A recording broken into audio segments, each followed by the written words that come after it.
Ya, kita kembali lanjutkan dialog masih dengan Ibu Henry Saparini. Ibu Henry, tadi kalau kita bicarakan soal tax amnesty, kemudian kita bicarakan juga soal pengeluaran, pemotongan anggaran. Dari sisi penerimaan juga harus digenjot sektor-sektor apa dari perpajakan yang mungkin pemerintah harus kreatif untuk mencari potensi itu. Ya.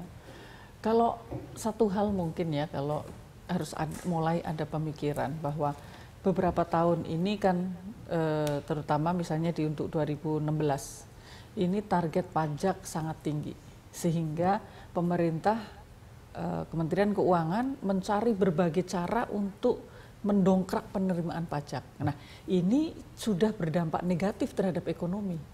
Pada saat terjadi perlambatan ekonomi, upaya untuk menggenjot pajak ini justru menciptakan suasana keengganan untuk melakukan ekspansi, ya karena mereka seolah-olah sekarang kredit card juga terkena pajak, kemudian juga yang lain-lain juga akan dicari. Nah, jadi mestinya kan harus dipilih dalam kondisi seperti ini, mestinya harus ada agak loose untuk kebijakan pajak. Nah, ini kalau kemudian digenjot terus, maka kesempatan untuk adanya ekspansi ya ekonomi untuk lebih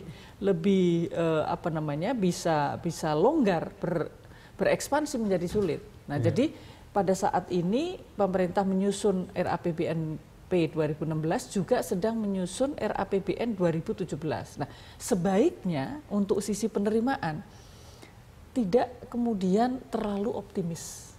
Ya, karena kalau kita toh selalu tidak bisa mencapai target penerimaan ya dengan perlambatan ekonomi ini, akhirnya apa? Di tengah jalan akan ada pemotongan ya, dan itu sulit sekali untuk dilakukan biasanya karena KL akan berlomba-lomba untuk tidak mau dipotong gitu.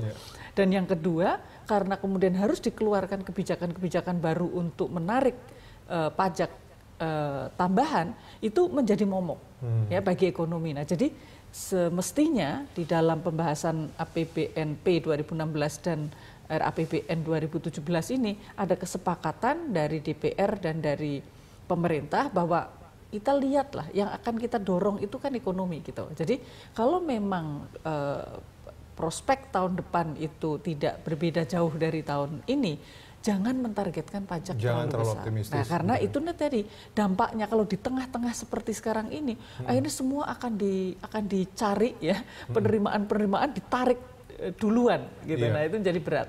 Dan kalau kita lihat juga banyak juga yang menyarankan sebetulnya memang perlu adanya pemetaan ulang sumber perpajakan baru atau memang justru memperbarui sistem perpajakan yang sudah ada begitu. Karena kan seperti yang kita tahu dari 10 tahun terakhir hanya tahun 2008 kita mencapai target, Bu. Ya, betul. Itu makanya jadi bagaimana sih cara kita mencari? Sebenarnya jumlah wajib pajak kita cukup banyak. Ya. Tetapi kemudian yang comply, mereka yang membayar pajak itu kan sangat rendah. Nah, jadi diperlukan terobosan untuk mencari peluang agar masyarakat itu tidak merasa dikejar pajak, tetapi masyarakat dengan sukarela untuk memaparkan pajaknya. Nih, sekarang ini di Indonesia masih sebaliknya, masih merasa bahwa seolah-olah membayar pajak itu tidak mudah, karena itu kemudian harus ada konsekuensi-konsekuensi yang lain gitu. Nah, selain tadi pemotongan anggaran, kemudian tax amnesty dan sebagainya begitu ya, Bu, apakah ada solusi lain mungkin untuk jangka pendek begitu ya untuk menutup atau menambal defisit anggaran kita ini? Ya.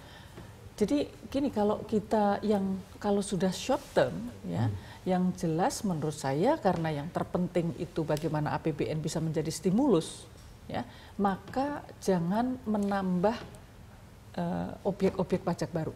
Yang pertama.